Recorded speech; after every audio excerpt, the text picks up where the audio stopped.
Hello అండి, ఇవాళ నేను స్నేక్ ప్లాంట్ని అయితే పెడుతున్నాను. ముందుగా యానా గార్డెనింగ్ లక్ష్మిని మాట్లాడుతున్నాను. ఆల్రెడీ కుండీలో మట్టి ఉంది. ఆ మట్టిని ఇలా లూజ్ చేసిన తర్వాత ఎక్కడైనా ఏమైనా ఉండలు పెడ్డలు లాంటివి ఉంటే తీసేయాలి. తీసేశాక ఈ మట్టి ఇప్పుడు చక్కగా మెత్తగా అయితే ఉంది. ఇందులో కొంచెం ఇసుక కూడా కలిపిన మిక్సింగ్ చేసిన మట్టియే కాబట్టి ఇందులో ఇంకా నేను ఏమి వేయట్లేదు.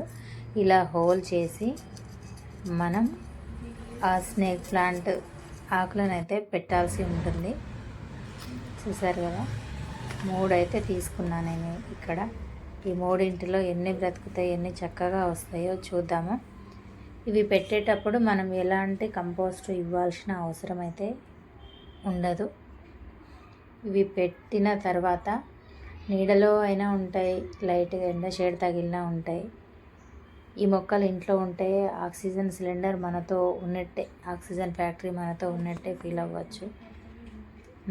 కొంచెం గాలి వెలుతురు తక్కువగా ఉండే ఇళ్ళల్లో ఈ మొక్కలు పెంచుకోవడం అనేది చాలా ఆరోగ్యకరం, ఇంకా ఈజీగా పెరుగుతుంది. ఇప్పుడు మీరు చూస్తున్న ఆకుని 3-4 భాగాలుగా కట్ చేసి మనం పెట్టినా కూడా చక్కగా పెరుగుతుంది. రూట్స్ వచ్చాక మళ్ళీ ఈ మొక్కను తప్పకుండా నెక్స్ట్ వీడియోలో చూపిస్తాను. కొంచెం మట్టిని దగ్గరికి అదమాలి, వాటర్ ఇవ్వాలి. కొంచెం ఇది నాటుకునే వరకు మాత్రం కొంచెం జాగ్రత్తగా చూసుకోవాల్సి ఉంటుంది. రూట్స్ వచ్చినాయి అంటే ఇంకా టెన్షన్ లేకుండా జాగ్రత్తగా మొక్క అయితే పెరుగుతుంది. సో ఆ విధంగా వచ్చాక నేను మళ్ళీ చూపిస్తాను ఈ మొక్కని.